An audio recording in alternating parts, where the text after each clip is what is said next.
अभी जो सॉन्ग आप लोगों ने सुना होगा ये शारदा सिन्हा जी का आवाज़ है। भोजपुरी में स्वर कोकिला के नाम से इनको फेमस है। ये फेमस है इनके बिना छठ पर्व और शादी विवाह शारदा सिन्हा के गाने के बिना अधूरा लगता है। भोजपुरी में शारदा सिन्हा और छठ का एक बहुत गहरा संबंध है। और शारदा सिन्हा जी अभी वो हॉस्पिटलाइज हैं, हॉस्पिटल में भर्ती हैं। दीपावली के पहले से उनकी पति का देहांत 1 साल पहले हुआ था। उसी टाइम से इनका तबीयत बिगड़ा हुआ है और कुछ ज़्यादा सीरियस होने के बाद इनको पटना के एम्स में भर्ती किया गया है। और शारदा सिन्हा का छठ पर्व के लेकर के, छठ संगीत को लेकर के इतना ज़्यादा प्रेम है कि इन्होंने हॉस्पिटल से ही अपने गाने का शूट करवाया और शूट करवा करके उसको डबिंग वबिंग सब कुछ करा करके उस गाने को रिलीज कर दिया गया है।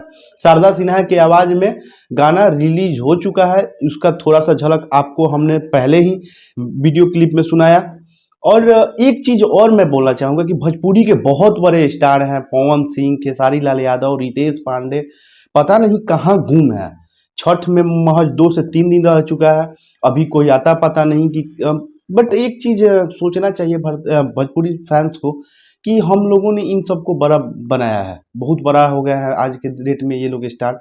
और भोजपुरी दर्शकों के लिए ये लोग कुछ नहीं कर रहे हैं। इन लोगों को थोड़ा सा सोचना चाहिए कि भोजपुरी दर्शकों को पवन सिंह की आवाज़ में, खेसारी लाल यादव की आवाज़ में, रितेश पांडे की आवाज़ में और जो भी स्टार हैं उन लोगों की आवाज़ में छठ गीत, ये लोग अब उसी प्रोजेक्ट पे काम कर रहे हैं जिस प्रोजेक्ट से इनको पैसा आए।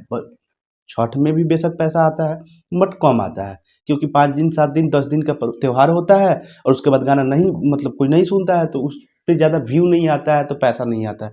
इस वजह से गाना कम लाया जा रहा है भोजपुरी में बड़े स्टारों के द्वारा छठ का गीत, जो कि बिल्कुल ही असहनीय है। छठ का गाना हर स्टार को लाना चाहिए। ये